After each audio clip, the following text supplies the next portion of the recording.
अस्सलाम वालेकुम। खुल के बोल के साथ मैं हूं एतजाज नकी।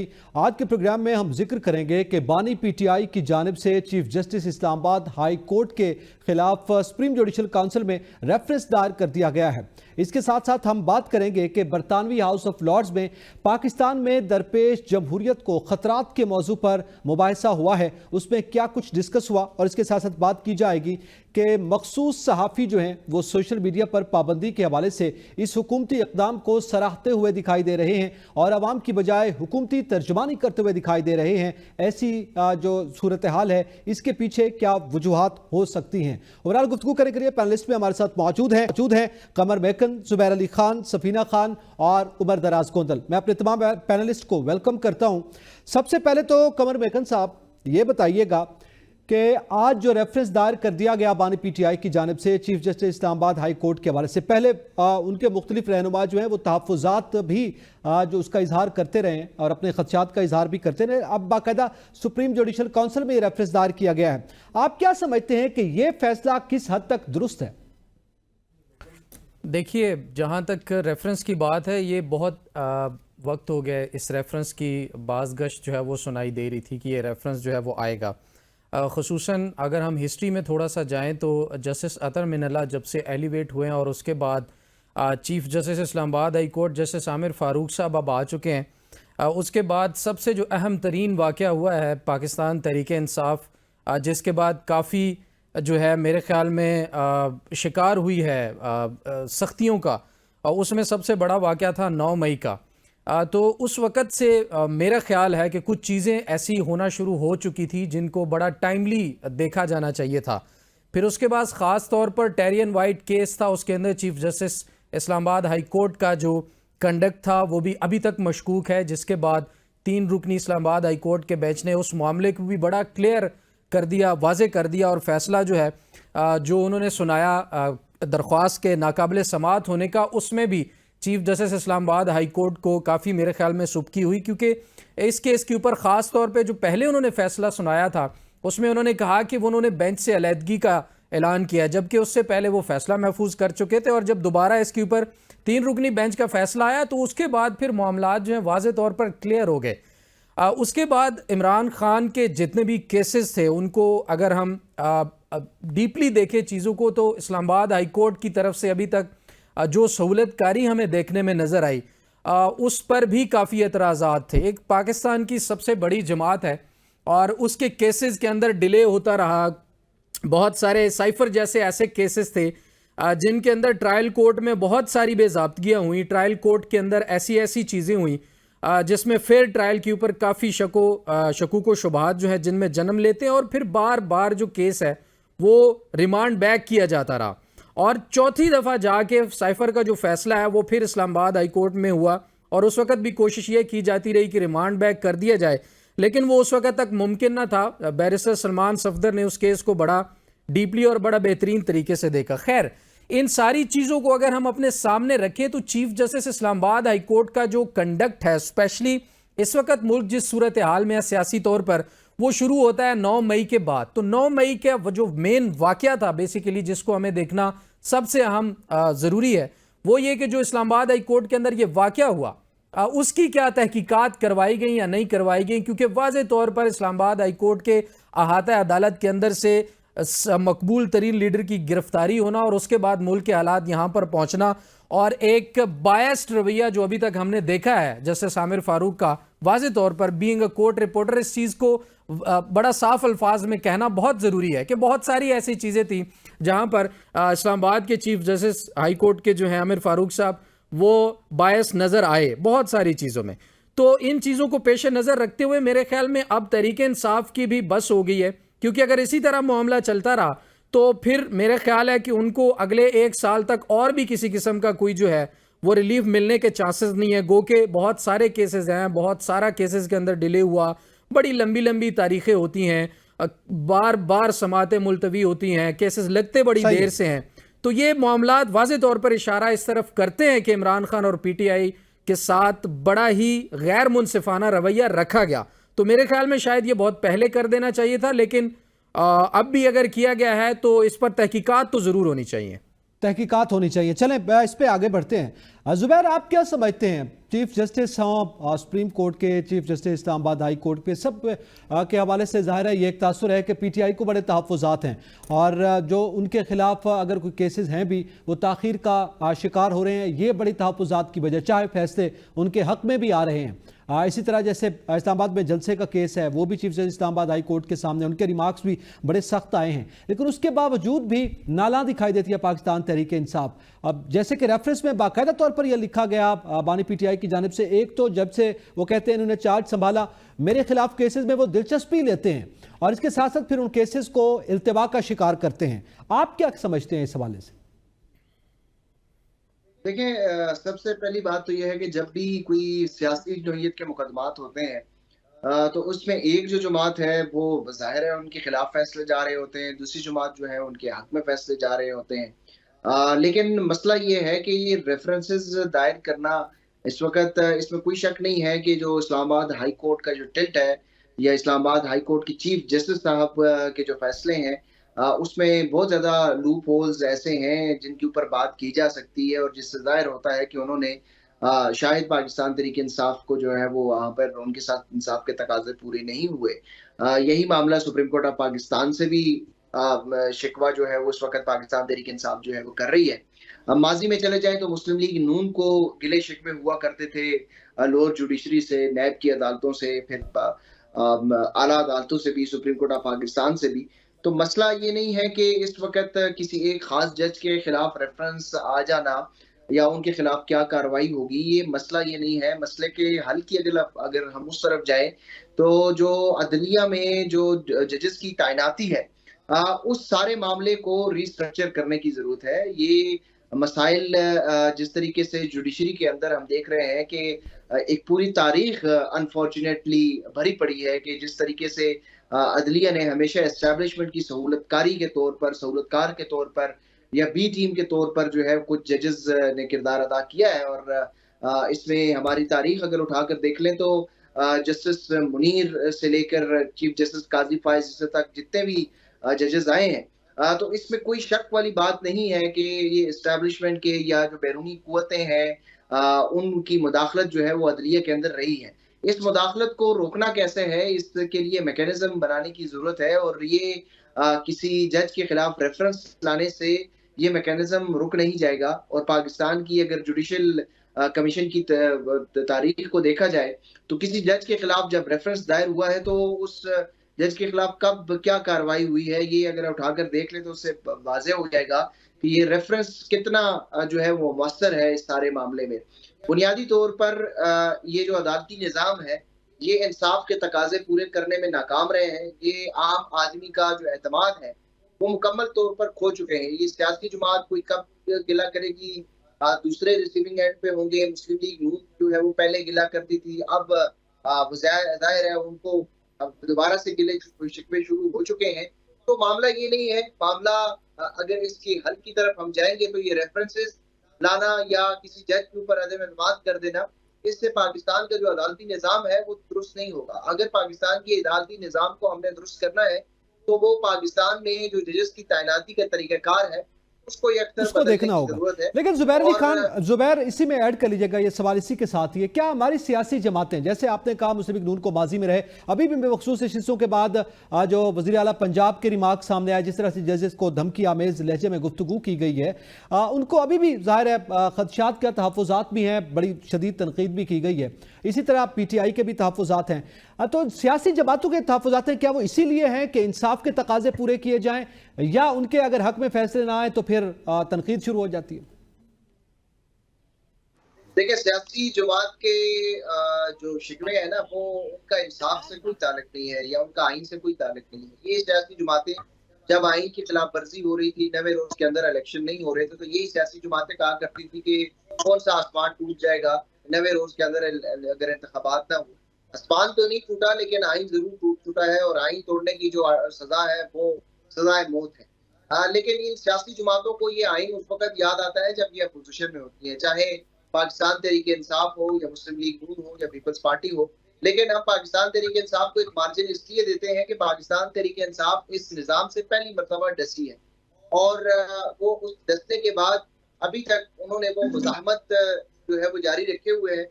अब उनकी मुज़ाहमत जो है वो कब तक जो है वो दोबारा मुफ़ाहमत में तब्दील होती है, जब तक नहीं होगी तो ज़ाहिर है हम उनके ऊपर तनकीद नहीं कर सकते।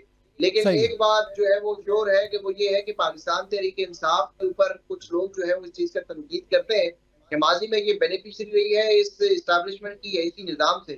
लेकिन दूसरी तरफ अगर हम पीपल्स पार्टी और मुस्लिम लीग नून को देखें तो वो हमेशा से इसी निज़ाम के बेनिफिशियरी रहे हैं और फिर वो एंटी एस्टेब्लिशमेंट बयानियां उन्होंने उस वक़्त या उनको आइन की बालादस्ती उस वक़्त याद आई है जब उनके खुद जराइम के ऊपर हाथ डाला है या उनके दुम पर पाँव आया है या उनको इक़्तिदार से बेदखल किया गया है। दोबारा सही। से उन्होंने मुफ़ाहमत करने के लिए मज़ाहमत की है।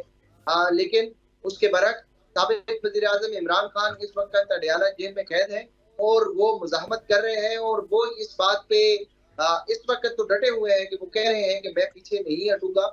मेरा जो मौक़िफ़ पहले था वो आज भी है और वो मौक़िफ़ ये है कि पाकिस्तान में रूल ऑफ लॉ हो, कानून की बालादस्ती हो, इंसाफ के तकाज़े पूरे हों और हम उम्मीद करते हैं कि चूँकि पाकिस्तान की एक तारीख़ रही है कि जो भी वज़ीर-ए-आज़म इस तरीके से बेदखल होता है, जेल जाता है, वो जेल से दोबारा इक़्तिदार में भी आता है। हम ये उम्मीद करते हैं कि साबिक़ ठीक है, उसी वज़ीर-ए-आज़म के इमरान तहत ऐसा खान जब होगा। इक़्तिदार में आएँगे तो इंसाफ और कानून की और आइन की बालादस्ती को भी यकीनी बनाएँगे और उसके माजी साथ-साथ के ये जो शख्सियात का फैसला एस्टेब्लिशमेंट नहीं की दोहराएंगे। मुदाखलत है सियासत में, उसको भी रोकने में कोई पॉलिसी उनके पास ज़रूर कोई कंक्रीट स्टेप उठाएंगे। अच्छा, इसी पे सफीना, आपके नज़दीक रेफरेंस में ये भी कहा गया कि जितने उनके खिलाफ ज़ाहिर फैसले भी आए हैं या उनके हक में भी आए हैं, मगर chief justice Islamabad high court ने नाजायज़ तौर पर अपने अख्तियारात का इस्तेमाल किया है और उसकी झलक जो है वो उसके फैसलों में भी नजर आई कि उन्होंने फैसलों में भी कानून की खिलाफ वर्जी की। ये रेफरेंस में मतन में कहा गया है। तो आप क्या समझती हैं, बानी पीटीआई का इशारा किन फैसलों की जानिब है? देखिए एतजाज़, फिर वही बात आती है कि मैं वैसे एक वकील तो नहीं हूँ जो कानूनी पहलुओं को जानती हूँ, लेकिन अगर हम अपने सियासतदानों की तारीख को समझने की कोशिश करें तो माजी में यही इमरान खान साहब अदालतों के हाथों में खेलते रहे हैं, उनकी कठपुतली बने रहे हैं। इमरान खान साहब पिछले 22 साल एस्टेब्लिशमेंट का हिस्सा रहे हैं। इमरान खान साहब की अपनी हुकूमत 15 साल से केपीके के अंदर है, तो क्या मैं ये कहूं कि वो भी एस्टेब्लिशमेंट की मरहूने मिन्नत है? पिछले 15 साल से उन्हीं की यस की वजह से इनकी हुकूमत है। तो ये कहना भी दुरुस्त नहीं है कि अगर नवाज शरीफ साहब ने 2 दफा मुफाहमत के मज़ामत और फिर मज़ामत के बाद मुफाहमत की है, तो अब जैसे मेरे कोलीग जुबैर कह रहे हैं कि अब वो तवक्को कर रहे हैं कि इमरान खान साहब भी मज़ामत कर रहे हैं ताकि उनके पास भी इक़्तिदार आ जाए, तो हर दफा जो है वो सेम पॉलिसी नहीं होती है। इमरान खान साहब को उस वक्त ही उनको भी सेम वैसे ही हुआ कि जब वो इक़्तिदार से निकाले गए तब उनको कानून याद आया, तब उनको आइन याद आया, तब उनको अपने इदारों की जो है सालमियत के बारे में सवाल आया, तब उनको अवाम की बात याद आई, तब उनको अपने वोटर की इज्जत की बात याद आई। तो ये बहुत जालिम होते हैं सियासतदान जुबैर साहब, इनको तभी सब कुछ याद आता है जब इनके हाथ से इक़्तिदार का पल्लू जो है वो सटक जाता है, अदरवाइज इनको कुछ याद नहीं आ जाता। मैं आपको आज लिख के देती हूँ, कल ही आप इमरान खान को इक़्तिदार में बिठा दें, इमरान खान साहब नवाज शरीफ से ज्यादा दौड़ते हुए वापस जो है हमारी एस्टेब्लिशमेंट के बगल बच्चा बनेंगे। तो आप इन एस्टेब्लिशमेंट की वजह से या इन सियासतदानों की वजह से मत बताएं कि कौन अच्छा है कौन बुरा है। लेकिन सफीना इसमें ऐड कर लीजिएगा, इमरान खान को निकालने की वजूहात पर भी बात होनी चाहिए कि उनको निकाला क्यों गया। वो तो माजी में भी हमने देखा ना, नवाज शरीफ की दफा जब निकाला गया कितनों ने आवाजें उठाई, मैंने तो तब भी आवाज उठाई थी। उसी तरह से इमरान खान को जब निकाला जा रहा था मैंने तब भी आवाज उठाई थी। तो हम अपना हक अदा कर रहे हैं, इसीलिए खुल के बोलते हैं। तो अब बात आती है जजेस की। यही जब निसार साहब थे माशाल्लाह, हमारे जो साबिक चीफ जस्टिस थे, वो कैसे मुस्कुराते खिलखिलाते हुए इमरान खान साहब के बारे में बातें करते थे और वो कहते थे साथ पता नहीं कितने एमपीज एमएनएस को इधर करना से उधर करना, ये मेरे बाएं हाथ का खेल है। तब इमरान खान साहब को जुडिशरी बुरी नहीं लगती थी, क्योंकि बहुत अच्छी लगती थी। जब नवाज शरीफ साहब के खिलाफ फैसले आ रहे थे तब नवाज शरीफ साहब बहुत बुरे थे और इमरान खान साहब के लिए जुडिशरी बहुत अच्छी थी। ये जुडिशरी में पहले भी मेरा यही मौकफ रहा है, जुडिशरी हमारी मोस्ट करप्ट जो है जुडिशरी है द होल वाइड वर्ल्ड। ये इतनी करप्ट है कि ये जजेस इतनी आसानी से मैनेज हो जाते हैं, फिर बाद में ये रोते हैं मेरी बेटी किडनैप कर ली थी, मेरा बेटा किडनैप कर लिया था, मेरा ये कर लिया था, मेरा वो कर लिया था। तो ये जुडिशरी हर गंदा काला कानून या उस काले कानून के तहत इन्हीं सियासतदानों को सजा देती है। आज ये नवाज शरीफ साहब शहबाज शरीफ साहब, मरियम नवाज शरीफ साहब, अगर आपको लगता है ना कि बिल्कुल नहीं, सफीना सफीना इमरान एक खान मिनट, साहब को सफीना अंदर रखने में, एक सवाल ले लीजिएगा इसी में, क्या किसी करप्शन के नतीजे में किडनैप जस्टिफाइड है? क्या आज तक किसी सियासतदान को इन जजेस ने सजा दी है? नहीं, मेरा सवाल ये नहीं है, मेरा सवाल मैं ये है कि बिल्कुल कोई ठीक कह रही करप्शन हूँ, करता ये है, बिल्कुल उसके बदले justified में नहीं उसकी है, बच्ची का बिल्कुल अगवा कर लिया justified जाना नहीं है, जस्टिफाइड सही है? बिल्कुल जस्टिफाइड नहीं है। मगर हमें कहाँ प्रूफ मिलते हैं? हमें तो सिर्फ बताया जाता है, हमें तो सिर्फ सुनाई जाती हैं कहानियां। हम तो बचपन से कहानियां सुनते आए ना कि इसके साथ जुल्म हो गया इसलिए वो पीछे हट गया, उसके साथ जुल्म हुआ वो इसलिए पीछे हट गया। तो ये लोग अपने ओहदे क्यों नहीं छोड़ देते? जब ये कॉम्प्रोमाइज हो जाते हैं, जब ये मान लेते हैं दूसरे की बात, चले मान ली, मैं कहती हूँ कि अभी कॉम्प्रोमाइज हो गई मैं, उसके बाद मुझे सबसे पहले असूली तौर पर अपना इस्तीफा देना चाहिए और घर चले जाना चाहिए।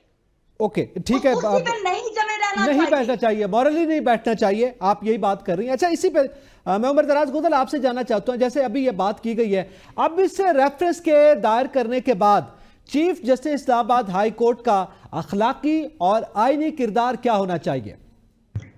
अच्छा, मेरे ख्याल से मैं इस मूव को कोई अच्छा इस नजर से नहीं देखता कि आप इंतहाई कदम या आखिरी कार्ड जो होता है वो उसका दावा तो करते रहते हैं लेकिन उसको शो नहीं करते या उसको आप उस बंद गली में नहीं चले जाते। अब आप जो है जब आपने रेफरेंस फाइल कर दिया है तो रेफरेंस बहुत सारे जजेस के खिलाफ है। इस्लामाबाद हाई कोर्ट के 4 जजेस के खिलाफ ऑलरेडी रेफरेंस दायर हुआ हुआ है। तो अगर ये पैमाना रखेंगे कि जनाब रेफरेंस फाइल हो गया है तो अलग हो जाए, तो फिर बाकी 4 जजेस मोहसिन अख्तर कियानी साहब के हवाले से भी है और अरबाब ताहिर साहब के हवाले से तारिक जहांगीरी साहब और जस्टिस बाबर सत्तार के खिलाफ भी है। तो मेरा ख्याल है कि तहरीक इंसाफ के कंसर्न जायज हो सकते हैं, इसमें कोई कबाहत वाली बात नहीं है।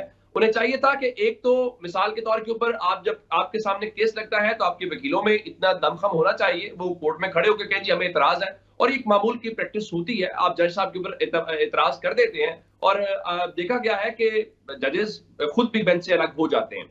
तो मेरे ख्याल से आपको चाहिए ये था कि आप इतराज वाली पॉलिसी को अपनाते, उसके साथ सियासी तौर पे दबाव बढ़ाते रहते। उसके सियासी जमातों के पास एक नैरेटिव होता है, प्रेस कॉन्फ्रेंस करना या बार बार टीवी के ऊपर आगे पीछे बात करना। अब जब आप इंतहाई कदम पहले उठा लेते हैं तो मेरे ख्याल से फिर वापसी का कोई रास्ता नहीं होता। और उसकी वजह क्या है? उसकी एक वजह प्रैक्टिकल भी है।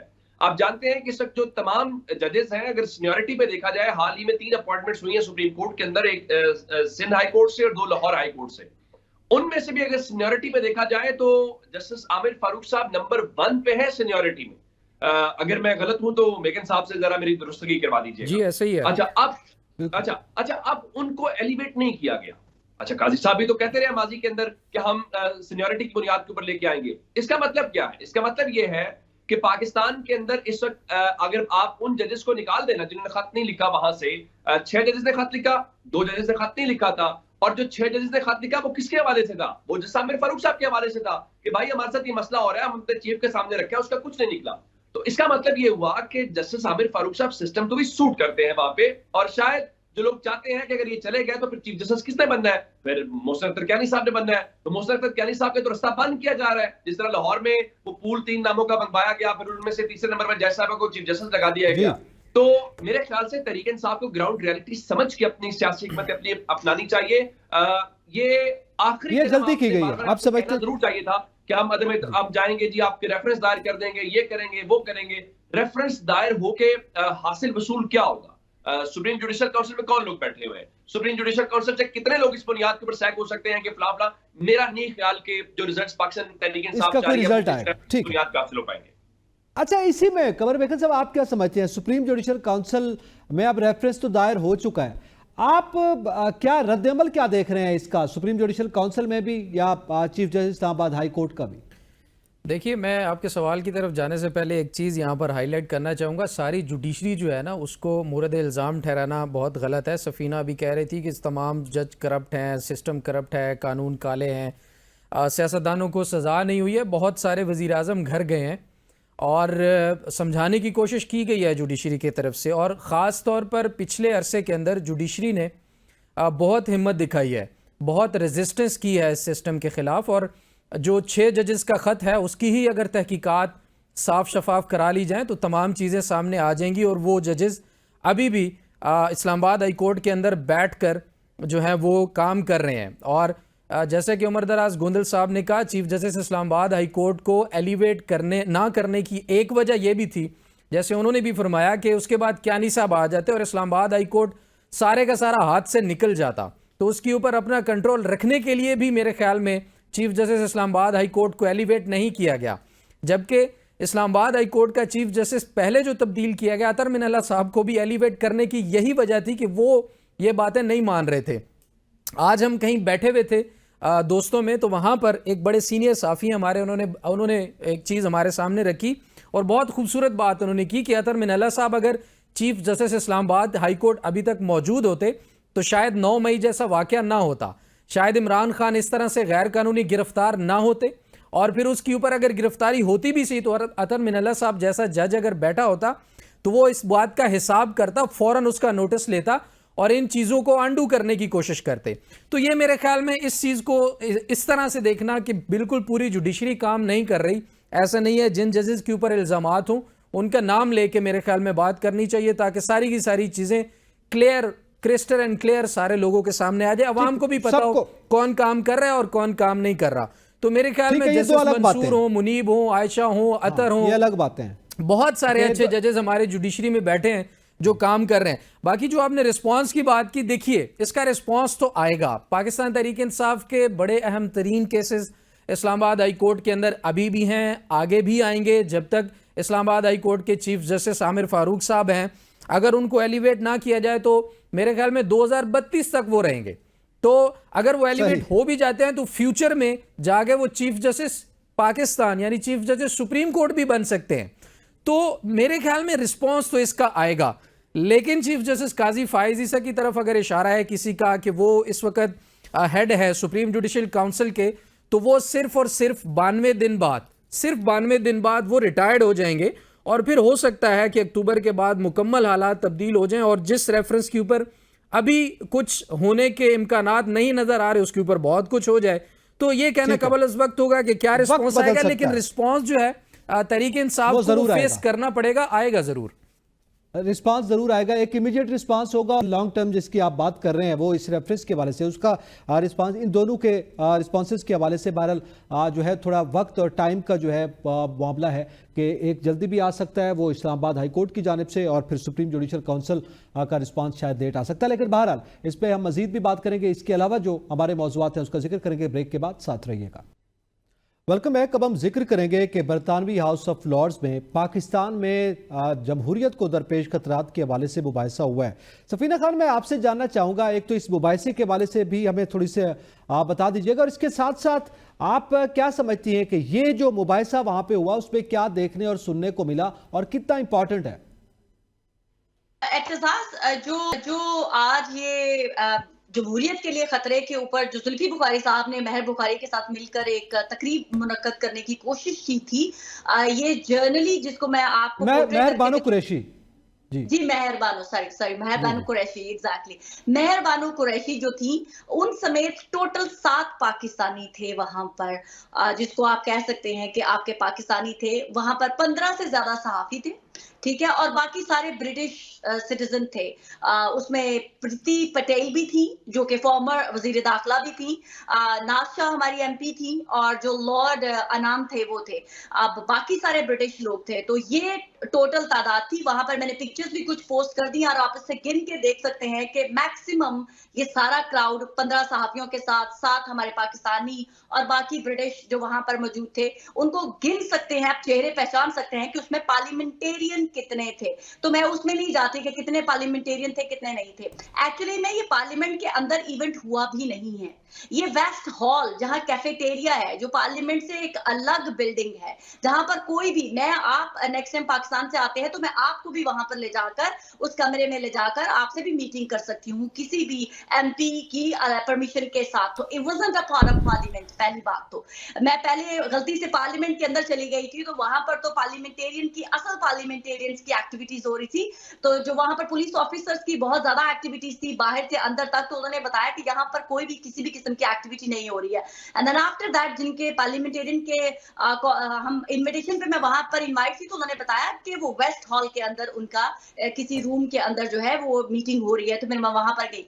ओवरऑल अगर आप मुझे इसके बारे में पूछना चाहते हैं तो जुल्फी बुखारी और मेहर की एक इंडिविजुअल काविश थी, उसमें बहुत मुझे अच्छा लगता और बहुत सक्सेसफुल होता अगर उसमें पाकिस्तानियों की, ओवरसीज पाकिस्तानियों की बहुत बड़ी तादाद नजर आती। जैसा कि दिखाया जाता है कि ओवरसीज पाकिस्तानी ये एक पैगाम, ये एक हाईलाइट करना चाह रहे हैं इशू जो पाकिस्तान के अंदर हो रहा है, वो मिसिंग था, टोटली कोलैप्स था। सहाफी बहुत बड़ी तादाद में मौजूद थे, नाशा वहां पर मौजूद थी, जैसे मैंने पहले भी रिपीट किया। वही मेहर ने वही तमाम बातें की, जुल्फी बुखारी ने वही तमाम बातें की जो हम पाकिस्तानी टीवी के ऊपर भी बाकी पीटीआई के लोगों की बातों को सुनते हैं। तो मुझे वहां पर कुछ खास नजर नहीं आया। तो अगर आप कुछ और पूछना चाहते हैं तो मुझसे पूछें। ठीक है, अब नहीं थोड़ा आगे बढ़ते हैं। मैं आपसे जानना चाहता हूं उमर दराज, ये जो बरतानवी हाउस ऑफ लॉर्ड में, या बल्कि अभी तो वो बता रही हैं कि कैफेटेरिया में ये बहस हुई है, लेकिन मौजूदा हालात में ये जो वेस्ट हाउस, जी वहां पे ये कितनी हद तक जो है मुअस्सर हो सकता है, या इसका कितनी हद तक ये किरदार अदा कर सकता है मौजूदा सिनेरियो में? देखिए, ये जो बहस हुई है, नंबर 1 बहस होना इंपॉर्टेंट है, और ये उसी तरह से है जैसे आपने देखा कि अमेरिकी हाउस ऑफ रिप्रेजेंटेटिव्स के अंदर एक करारदाद आई, तो हमने कहा ये फलान लॉबी है, इसके पीछे फलान लॉबिंग फर्म है। जब आप स्टेट ऑफ डिनाइल के अंदर होते हैं, आप इस किस्म की चीजें करते हैं। क्या पार्लियामेंटेरियंस मौजूद नहीं थे? क्या वहां पे कंसर्न लोग इसमें डिबेट में पार्टिसिपेट नहीं कर रहे थे? क्या एक मुतालिबा नहीं आया? क्या उन्होंने ये नहीं कहा कि वो पार्लियामेंटेरियंस जाएंगे और इमरान खान से मुलाकात करेंगे? और क्या पाकिस्तान के इलेक्शंस के ऊपर सवाल नहीं उठ रहे? देखिए, आप ये नहीं कह सकते कि जनाब वो ये हमारे अंदरूनी मामलात में मुदाखलत है, ऐसा नहीं होता। नहीं, हम एक ग्लोबल विलेज का पार्ट है। अगर बांग्लादेश के अंदर एहतजाज हो रहा है, वहां पे लोगों के साथ कुछ हो रहा है, तो उसका डायरेक्ट इम्पैक्ट ओवरऑल दुनिया के ऊपर आता है। इसी तरह से पाकिस्तान एक स्टेक होल्डर है, और पाकिस्तान जो है उसके अंदर होने वाले इवेंट्स दुनिया के ऊपर इंपैक्ट रखते हैं, और दुनिया का उसमें इंटरेस्ट भी होता है। ये कोई इंटरनल मामला वो नहीं है कि हमारे अंदरूनी मामलात के अंदर मुदाखलत है। बुनियादी इंसानी हुकूक जो है उसमें आपने मुख्तलिफ कन्वेंशन के ऊपर साइन किए हुए हैं, और आप दुनिया के साथ जाके आपको वो यकीन दिलाना पड़ता है। अगर आप बुनियादी इंसानी हुकूक है, तो फिर आप जो यूरोपीय यूनियन आपसे कहता है कि ये काम ना करें, और आप उनको इंश्योर करते हैं, जिसके बाद जीएसपी प्लस स्टेटस लेते हैं, तो आप कह देना कि हमारे अंदरूनी मामलात में मुदाखलत है, हम ये नहीं करेंगे। इस तरह नहीं होता। उसी तरह से जैसे फेटअप वाले मामलात हैं, तो क्या आपको नहीं मानना पड़ा था? आप ये तो नहीं कह सकते कि हमारे अंदरूनी मामलात में मुदाखलत है। इसी तरीके से मेरे ख्याल से ये डिबेट दुनिया में इवॉल्व हो रही है, और ऑलरेडी इन क्वेश्चन है हमारे यहाँ जो गवर्नमेंट आई है, उसका जो मैंडेट है, आप उसको देख लीजिए कि कितना उसको वार्मली वेलकम किया गया है। अभी हाल ही में ईरान के अंदर इलेक्शन हुआ, ईरान के सदर जीत के आए, तो क्राउन प्रिंस की कॉल आई है वहां पे। क्या आपके प्राइम मिनिस्टर को कॉल आई है? क्या जो दुनिया के बड़े मुमालिक हैं उन्होंने आपको इस सिलसिले में ऑन बोर्ड लिया? आपके प्राइम मिनिस्टर को दावत दी? आपके प्राइम मिनिस्टर से कितनी बातचीत हुई या मुलाकातें हुई? सब रिकॉर्ड का हिस्सा है। तो इसका मतलब उसके असरात होते हैं, इसका मतलब और वैसे उसके असरात जी जी जी जी एक चीज और ऐड करना चाहूंगी, बहुत इंपॉर्टेंट पॉइंट था। इसी भी एबीएन के पास वो तमाम फुटेज मौजूद है जिसमें नाज शाह, एमपी नाज शाह एडमिट कर रही हैं कि अगर 9 मई के अंदर कोई भी लोग इन्वॉल्व है, उनको कानून के मुताबिक सजा दी जाए। ठीक है, तो ये कह देना कि सिर्फ उन्होंने ये कह दिया है, उन्होंने बहुत क्लियरली कुछ और बातों का भी इकरार किया है। और वहां पर जो आप कह रहे हैं कि बहुत इंपॉर्टेंट मीटिंग थी, वहां पर आपकी हिना भट्ट डिस्कस होती रही है, उनकी ट्वीट डिस्कस होती रही है। तो अगर इसी तरह से पाकिस्तान की पार्लियामेंट के अंदर से उठे चंद एमपी और वो किसी के साथ बैठ के कॉन्फ्रेंस कर दे, किसी के साथ उठ के बात कर दे, वो कहे हाँ जी हम वहां जाके अपना आपके मुकदमा लड़ेंगे, तो क्या उससे क्या मुल्क में थरथली मच जानी चाहिए? क्या उससे भूचाल आ जाएगा कि जी गिरा देंगे हुकूमतें गिराई जा सकती हैं? ये सिली हरकतें होती हैं जो हम पाकिस्तानी अपनी सरजमीन पर बैठकर किसी दूसरे मुल्क के बैठे हुए एमपी को या पार्लियामेंटेरियन को करते हुए देखते हैं, तो हम वो बड़ी बड़ी आवाजें उठाते हैं कि ये हो गया, वो हो गया। ठीक है, आप समझते हैं कोई बड़ा इंपैक्ट नहीं है, बड़ा इंपैक्ट नहीं है, बड़े प्लेटफॉर्म पे बात नहीं हुई, आप बड़ी पर्सनैलिटीज नहीं थी। अच्छा, मैं आप जुबैर अली खान आपसे जानना चाहता हूं, ये मेहरबान कुरैशी ने भी 8 फरवरी के इंतखाबात का मामला, बल्ले के निशान वाला मामला भी इस गुफ्तगू में रखा है, और आप समझते हैं कि इसका कोई असर पड़ेगा? और जैसे अभी वज़ीर-ए-आज़म ने भी ये बात की है, और ये बात भी सामने आ रही है कि कुछ पार्लियामेंटेरियन पाकिस्तान आ सकते हैं इसको देखने के लिए, आपके नज़दीक ये कोई असरात मुरतब करेगी, या जैसे सफीना कह रही है कि नहीं बस एक गुफ्तगू थी, आई और गई? देखिए, पहले तो ये मेरे लिए बड़ी हैरत की बात है कि पार्लियामेंट में ये नहीं हुई गुफ्तगू और ये कैफेटेरिया में बैठकर बात हुई। हालांकि कैफेटेरिया में नहीं कह रहे हम, वेस्ट हॉल, यही तो मैं कह रही हूँ, पाकिस्तानियों को वेस्ट पता हॉल। ही नहीं है ना कि पार्लियामेंट की बिल्डिंग इज सेपरेट और जो वेस्ट हॉल है वो सेपरेट है। एक तो वो बस हाल में नहीं सफीना हुई, को पता है, हाउस ऑफ बाकी लॉर्ड लोगों में को नहीं नहीं हुई, पता, हाउस कोई ऑफ लॉर्ड में चल नहीं रही है, हुई। तो आप हमें बताएंगे आप क्या जाके करना है। चेक कर लेना वेस्ट हॉल किसको बोलते हैं। आप जुल्फी बुखारी को बोले ना कि उनको कहे कि ट्वीट कि करें कि बस हमारी पार्लियामेंट के अंदर ये मीटिंग हुई है। इस दुनिया में किसी को पता नहीं है, बस हम नहीं नहीं ना, पाकिस्तानियों वो को नहीं वेस्ट पता, हॉल सफीना साहबा को हम यहाँ पता है। रहते हैं, हमें नहीं पता। जुल्फी बुखारी से करवा ले, नाज शाह से करवा देखिए ले, बल्कि मैं आपको देखिए एक ये मैटर चले, नहीं आप करता एक है कि मिनट। वो हम देखिए, हम देखिए जुबैर अली सफीना खान की ये बात है। मैटर नहीं करता कि वो डिस्कशन कहाँ पे हुई, वो डिस्कशन किन के बीच हुई है।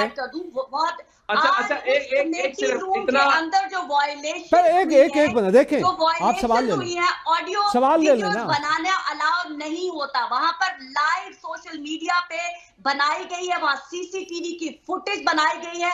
ये ठीक है। अब जो वहां पर जिन्होंने ये वेस्ट हॉल में हुई है जी। एक मिनट, मुझे जुबैर की तरफ जुबैर आप जवाब दे दें। एतजाज जी जी एक जी कमेंट उमर, ले लेंगे। Quickly please.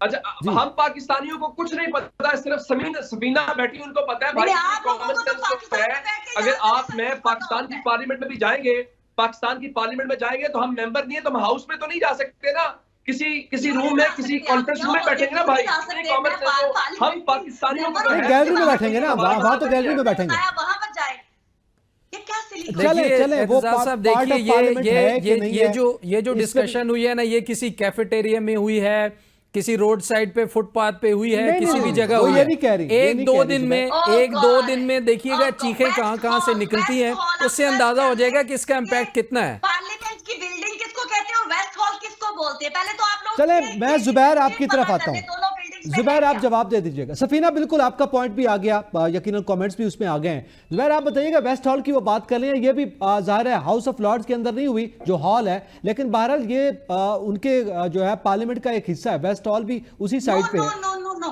पार्लियामेंट अच्छा, वो अलग है, प्राइवेट जगह है, प्राइवेट जगह है। नहीं बिल्डिंग ही अलग है। आप किस देखिए, पर्पस के second लिए है? जब आप जाते वेस्ट हैं हॉल parliament किस में, पर्पस के left लिए side यूज पे होता है, है? आपके लेफ्ट साइड वेस्ट हॉल किस पर्पस के लिए यूज होता है? सफीना ये बता दें, हमें नहीं पता, हम पाकिस्तान में हैं, हमें बिल्कुल नहीं पता वेस्ट हॉल किस पर्पस के लिए यूज होता है। बिल्डिंग्स है भाई, आपकी वजह से मैं दोनों को मिला नहीं सकती। Two different building. नहीं पर्पस क्या है, buildings। वेस्ट हॉल का पर्पस क्या है? और ये बिल्डिंग बिल्कुल डिफरेंट है। What अच्छा, can I do? आगे बढ़ते I हैं। देखिए, can't different change building it. में हुआ sir, Zubair Ali Khan different building में हुआ, वेस्ट हॉल में हुआ, हमारे दायरे इल्म में नहीं था, लेकिन वो एक अलग बिल्डिंग है, ठीक है, बिल्डिंग अलग है, हाउस ऑफ लॉर्ड के अंदर नहीं हुआ। लेकिन अब सवाल ये है कि आप के अंदर नहीं हुआ। थैंक जी, यू। हाउस ऑफ लॉर्ड में नहीं हुआ, की बिल्डिंग ठीक के है। अंदर नहीं हुआ। Thank you. ठीक है, पार्लियामेंट की बिल्डिंग में नहीं हुआ जी। आप थोड़ा ये बताइएगा कि चलें जिस वेस्ट हॉल में भी हुआ, लेकिन उसके कोई असरात आप देख रहे हैं कि ये मुबाहिसा हुआ, मूव की गई मेहरबान कुरैशी हैं, जुल्फी बुखारी हैं, उनकी जानिब से इसके कोई असरात मुरतब होंगे, दुनिया को कुछ पता चलेगा? जुबैर, देखिए, ये काफी सतही किस्म की गुफ्तगू हो रही है। मैं ये समझता हूँ कि ये इंतहाई सतही किस्म की गुफ्तगू है कि वो किसी पार्लियामेंट में नहीं हुआ, पार्लियामेंट के साथ वाली बिल्डिंग में हुआ, कभी कैफेटेरिया में हुआ, जहां भी हुआ, हमें उस तरफ नहीं जाना चाहिए। प्रॉब्लम ये है कि यहाँ पर जो बात की जाती है उसको इंतहाई पॉलिटिकल पॉइंट स्कोरिंग की तरफ बढ़ा दिया जाता है, बजाय इसके उसके ऊपर कोई कंस्ट्रक्टिव बात की जाए। यहाँ इससे पहले भी कुछ कमेंट्स किए गए जजेस से मुतालिक, मैं उस पर भी एक जो है वो अपना जवाब जरूर देना चाहूंगा कि सारे जज जो है वो कोई करप्ट होते हैं इस मुल्क के, तो ये बड़ा आप लोगों ने खुद ही अनफॉर्चुनेट दो जजेस के नाम लेके मुझे अलाउ किया कि मैं बाकी तमाम जजेस को करप्ट कहूं। आप दे देना पूरी लिस्ट जो ईमानदारों की है। आपने सिर्फ दो जजेस के नाम क्यों लिए? आपने चले सफीना, नहीं देखे उनके कमेंट, मुझे अगर बात करनी आप अपनी टर्न पे बात कीजिएगा। आपकी वजह से मैं झूठ बोलना शुरू कर दूं यहाँ बैठ के। सफीना, आप अपनी टर्न पे अपनी ओपिनियन दीजिएगा। सफीना, आपके पास वीजा है, आए और आए मेरे साथ जाके बताएं मुझे कि पार्लियामेंट का हिस्सा ये नहीं है। आपके चलें। बोलने से मैं झूठ बोलना शुरू कर दूंगी। चले Safina, it's okay, it's okay, it's okay. आपका एक पॉइंट ऑफ व्यू है। चले आप सीख लें पहले। नहीं, आप मुझे इजाजत दीजिएगा ना। देखिए, मेरे ख्याल में सफीना ओवर रिएक्ट कर रही है। इतना ओवर रिएक्ट नहीं करना चाहिए। बड़ी सिंपल सी बात है कि जिन जजेस के बारे में आप उनका नाम ले लीजिए, जिनके बारे में आपको एतराज़ात है उनका नाम लेना चाहिए, नाम लेके बात करें, सिर्फ इतना कहा जा रहा है। ठीक है, ओवरऑल इदारे की बात हुई। चलें सफीना, देखें वो उनका पॉइंट ऑफ व्यू था। आपके शाउट कर रहे हैं तो शाउट कर लें। आपका पॉइंट ऑफ व्यू, आपको बिल्कुल इजाजत है, आप कर लें। और आपकी बात मैं सुन लूंगी और आप चुप रहूंगी मैं।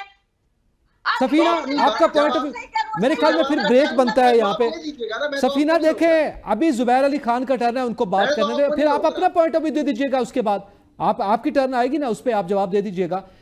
जुबैर प्लीज। अच्छा, मैं ये बात कर रहा था कि यहाँ पर इंतहाई सतही किस्म की गुफ्तगू हो रही है और इसी सतही गुफ्तगू के अंदर पूरे अदलिया को जिस तरीके से रगड़ा गया है कि पूरे जजेस जो है वो करप्ट है। आप ये कहते हैं कि जज करप्ट है, कभी आपने कहा है कि कोई जर्नैल जो है वो करप्ट है? कभी हमने ये कहा है कि कोई जो जिन लोगों की जायदादें बैरूनी मुल्क सामने आई हैं वो सच हमने कभी बोला है या हम बोलने की हिम्मत रखते हैं? या सिर्फ चंद लोगों की बात के ऊपर हम पूरी इदारे को जो है वो क्रिटिसाइज कर दें, पूरे इदारे को रगड़ दें? आप हिम्मत करें ना, आप सुनने की बर्दाश्त करें यार। मैं 5 मिनट से आपको सुन रहा हूँ, बर्दाश्त करें। मेरे ख्याल में सफीना, एक सेकेंड, जुबैर अली खान, एक मिनट। मेरे ख्याल में हमें ब्रेक की तरफ बढ़ना है। ब्रेक के बाद इस बात को कंटिन्यू करते हैं। यहाँ पे वक्त एक ब्रेक का साथ रहिएगा। Welcome back. हम बात कर रहे हैं कि बरतानिया में जो मुबाहिसा हुआ पाकिस्तान में जमहूरियत के खतरात के बारे से मेहर बानो कुरैशी जुल्फे बुखारी की जानब से। हम ब्रेक पे चले गए, लेकिन मैं ब्रेक से पहले जुबैर अली खान आपसे ये जानना चाह रहा था कि हम जरा मौजू पे रहे ना, वो कहाँ हुआ कहाँ नहीं हुआ, इस बात से मेरे ख्याल में आगे बढ़ें। ये बताइएगा कि बैनुल अक़वामी मीडिया पे भी पहले भी ये डिस्कस होता रहता है, अगर वहां पे हुआ बरतानिया में ये डिस्कस हो रहा है, हम ये सवाल कर रहे हैं कि इसका इंपैक्ट क्या होगा पाकिस्तान के हवाले से। जुबैर, इससे पहले अक़वाम मुत्तहिदा के जो वर्किंग ग्रुप है की भी रिपोर्ट आई। आज जो बरतानिया के चंद पार्लियामेंटेरियन उस कॉन्फ्रेंस में मौजूद थे या इजलास कह लें उसमें मौजूद थे, उसमें भी उन्होंने जो अक़वाम मुत्तहिदा की वर्किंग ग्रुप है उसके ऊपर अमल दरामद करने पर जोर दिया और साबिक वज़ीर आज़म इमरान खान को जिस तरीके से उसमें कहा गया है कि ये गैर कानूनी तौर पर उनको गिरफ्तार किया गया है, उनकी रिहाई का मुतालबा किया गया है। इससे पहले जो है वो अमरीकी अवामी नुमाइंदगान में भी एक करारदाद जो है वो मंजूर हुई है। तो अब पाकिस्तान जो है वो ये पाकिस्तान में हो या देखें जिस तरीके से आप पूरे ये जो आप कहते हैं कि जो पूरी दुनिया है ये ग्लोबल विलेज बन चुका है। अगर पूरी दुनिया में कहीं पर भी कोई इंसानी हुकूक की खिलाफवर्जी होती है तो वहां पर बहस तो होती है, और पाकिस्तान में अगर ये हो रहा है और पाकिस्तान में अगर आईन और कानून की खिलाफवर्जी हो रही है, इंसानी हुकूक की खिलाफवर्जी हो रही है, अक़वाम मुत्तहिदा के मुख्तलिफ चार्टर्स और MOUs की जो खिलाफवर्जी हो रही है, तो उसके बाद तो आईब्रोज जो है वो रेज होनी है।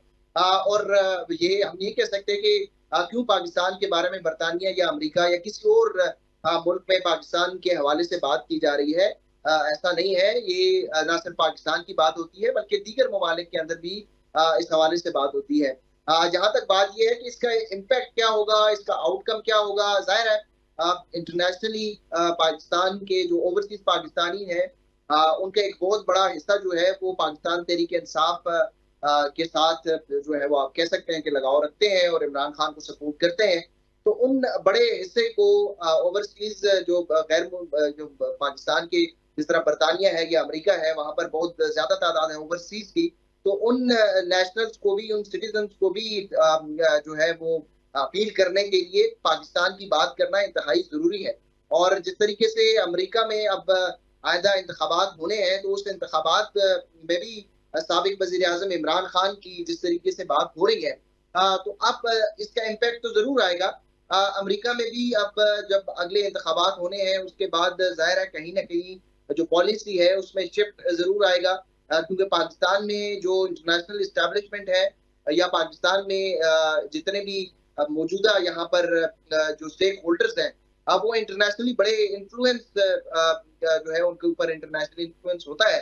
तो ऐसी बात नहीं है कि ये सिर्फ एक निश्चितन और बर्खास्त हो जाएगा, ये मामला आगे भी बढ़ेगा और इसके ऊपर मजीद बात भी होगी। और मैं आपको बताऊं कि ये मामला यहाँ पर रुकेगा नहीं जब तक इमरान खान को इस तरीके से गिरफ्तार किया जाएगा। ये ओवरसीज पर भी और ग्लोबली भी इस मामले को उठाया जाएगा। और अगले आने वाले दिनों में जिस तरह पाकिस्तान में आज टोकन एहतजाज हुआ है भूख हड़ताल का, ये हंगर स्ट्राइक जो है, ये मामला, ये हंगर स्ट्राइक वाला इशू भी पूरी दुनिया तक जाएगा। और साबिक वज़ीर आज़म इमरान खान इस हवाले से कुछ चीजें जो है वो दे रहे हैं। ठीक है। और उस पे जो इंटरनेशनल चैप्टर्स हैं वो भी हंगर स्ट्राइक ऑब्जर्व करेंगी, जिसकी वजह से ये इंटरनेशनल चीजें डिस्कस होंगी। देखिए, पाकिस्तान जैसे ममालिक में यहाँ पर लोगों की चादर चार दीवारी को पामाल कर दिया गया है, तो लोगों को कोई परवाह नहीं हुई। तो अगर अलामती भूख हड़ताल और भूख हड़ताल पर लोग चले जाएं तो लोगों को पाकिस्तान में कोई फर्क नहीं पड़ेगा। अलबत्ता ओवरसीज में, वेस्ट में इसका एक बहुत बड़ा इम्पैक्ट होगा कि पाकिस्तान में जो जुल्म हो रहा है और जो इंसानी हुकूक की खिलाफ वर्जी हो रही है, उसके खिलाफ अब लोग हंगर स्ट्राइक पर जा रहे हैं। ये पाकिस्तान के लिए या पाकिस्तान में मौजूद लोगों को इतना इम्पैक्ट नहीं करता, क्योंकि हम इतने बेहिस हो चुके हैं कि ये चीजें हमें छोटी लगती हैं। लेकिन वेस्ट में इसका एक काफी बड़ा इम्पैक्ट होगा और इमरान खान दुनिया इसको देखेगी, जाहिर है फिर उसको हमने बैरून मुल्क जाकर जो है वो इस इशू को उसको फील किया जा सकता है, उस हीट को फील किया जा। अच्छा, थोड़ा मैं कमर महमूद साहब आपसे जानना चाहूँगा, आपके इल्म में होगा बल्ले के निशान वाले फैसले पर तनकीद हुई, बल्कि एक बाकायदा तौर पर बरतानिया में ये तनकीद थी, आपको याद होगा, ख़त भी लिखा गया चीफ जस्टिस की जानिब से। अब आप क्या समझते हैं, ये जो बहसें हो रही हैं इंटरनेशनली, और उस खत की क्या हैसियत रह गई, और फिर इस मामले को लेकर चीफ जस्टिस ऑफ पाकिस्तान का क्या रोल बनता है? देखिए, बड़ा ही अहम नुक्ता आपने उठाया है एतजाज़ साहब। आज के प्रोग्राम का मेरे ख्याल में वन ऑफ द टॉप जो टॉपिक है ना, वो ये होना चाहिए था। मेरा आपके प्रोग्राम के तवस्सुत से ना एक मुतालबा है, आज के चीफ जस्टिस काजी फ़ाइज़ ईसा साहब ने जो बरतानिया की एम्बेसडर को ख़त लिखा था, उसका एक जवाब भी आया था। वो जवाब मंजर आम पर आना चाहिए। हुकूमत पाकिस्तान ने वो जवाब क्यों रोक कर रखा हुआ है अभी तक, और उस जवाब को पब्लिक क्यों नहीं किया गया? क्योंकि चीफ जस्टिस काजी फ़ाइज़ ईसा की तरफ से जो ख़त लिखा गया था वो पब्लिक भी हुआ और उसकी न्यूज़ भी बनी। अब बनती तो यही बात थी कि उसका जो रिस्पॉन्स आया है उसको भी पब्लिक किया जाए। हुकूमत को चाहिए और चीफ जस्टिस काजी फ़ाइज़ ईसा साहब को भी चाहिए कि वो उस रिस्पॉन्स को, उस जवाब को पब्लिकली तमाम सहाफ़ियों के सामने भेजें और फिर हम उसको रिपोर्ट करें कि फिर उसका जवाब क्या आया है। तो मेरे ख्याल में शर्मिंदगी से बचने के लिए वो जो ख़त है उसका जवाब जो है अभी तक पब्लिक नहीं किया गया। एक तो मुतालबा सबसे पहले ये है।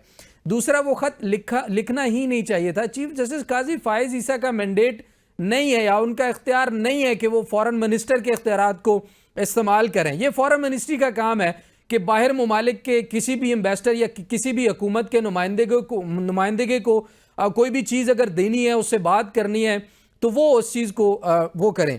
दूसरा, काजी फ़ाइज़ ईसा साहब को एक तो बल्ले के फैसला देने के बाद जो तनकीद का सामना करना पड़ा, अब पता नहीं क्यों काजी फ़ाइज़ ईसा साहब शायद उस तनकीद को मिस कर रहे होते हैं या क्या होता है, वो हर 2 हफ्ते बाद, 3 हफ्ते बाद कोई ना कोई ऐसा रिमार्क्स, कोई ना कोई ऐसी जजमेंट के अंदर बात या कोई ना कोई ऐसी बात ज़रूर कर देते हैं जिससे बल्ले का फैसला दोबारा से ज़ुबान ज़द आम हो जाता है। भाई, काजी फ़ाइज़ ईसा साहब समातों में बैठकर ये कहते हैं कि जी आप बल्ले का नाम मत लें। वो फैसला था, वो केस था इंट्रा पार्टी इलेक्शन का। वो मिन्नतें कर रहे होते हैं लोगों का कि भाई बार बार बल्ले का केस, बार बार बल्ले का फैसला मत बोले, इंट्रा पार्टी इलेक्शन बोलें, इंट्रा पार्टी इलेक्शन का केस बोले, लेकिन सारे बार बार बोलते बल्ला। मेरे ख्याल में काजी फ़ाइज़ ईसा साहब की अब तो ये बल्ले का केस, बल्ले का फैसला, बल्ले का खत, बल्ले के खत पर जवाब, और ये सारी छेड़ बन चुकी है और ये उनका पीछा मेरे ख्याल में ताहयात नहीं छूटेगा इस चीज़ से। और उस खत को ना ही लिखते तो मेरे ख्याल में बेहतर था। अभी तो बल्ले का रिव्यू भी लगना बाकी है। वैसे आपने सवाल कर दिया, उस तवज्जो से बताता चलो, नजर सानी जो मखसूस नशिस्तों के खिलाफ की है नून लीग ने, आज पीपल्स पार्टी ने भी कर दी है, पीपल्स पार्टी ने जी। तो काजी फ़ाइज़ ईसा साहब कहते हैं 3 रुकनी कमेटी जो जजेस की है कि छुट्टियां ख़त्म कर दें और ये नजर सानी अपील जो है समात के लिए मुकर्रर कर दे। लेकिन चीफ जस्टिस काजी फ़ाइज़ ईसा साहब ये भूल जाते हैं कि भाई बल्ले के ऊपर भी नजर सानी दरख्वास्त पड़ी हुई है सुप्रीम कोर्ट में, उसके ऊपर अर्ली हेयरिंग की दरख्वास्तें भी आ चुकी हैं, इलेक्शन में धांधली की दरख्वास्तें पड़ी हुई हैं, कमीशन बनाने की दरख्वास्त पड़ी है, इमरान खान की कितनी दरख्वास्तें पड़ी हैं वो भी लगा दें। लेकिन वो छुट्टियां मनसूख कराना चाहते हैं जजेस की, सिर्फ और सिर्फ नून लीग की दरख्वास्त जो है वो लगवाने के लिए कि शायद उसके बाद मखसूस नशिस्तें हुकूमत के वापस जाएं और फिर हुकूमत कोई कानून साजी करे, कोई जुडिशल पैकेज आए और कोई एक्सटेंशन की सूरत हाल निकले। तो मेरे ख्याल में अब बस कर दें, बहुत ज़्यादा चीज़ें ओपन हो रही हैं। और दुनिया भर में ये डिस्कस भी हो रही है यकीनी तौर पर, लेकिन बहरहाल आनू में इसके क्या असरात होंगे वो प्रैक्टिकली भी हमें देखने में मिलेंगे कि वो होते भी हैं या नहीं होते। ये बात अपनी जगह पे है कि इस वक्त हम ग्लोबल विलेज हैं और कोई बात कहीं भी डिस्कस होती है तो उसके असरात पूरी दुनिया के हर कोने पे ज़रूर होते हैं। इसी के साथ ही मैं अपने तमाम पैनलिस्ट का शुक्रिया अदा करता हूँ। इजाज़त दीजिएगा, अल्लाह हाफिज़।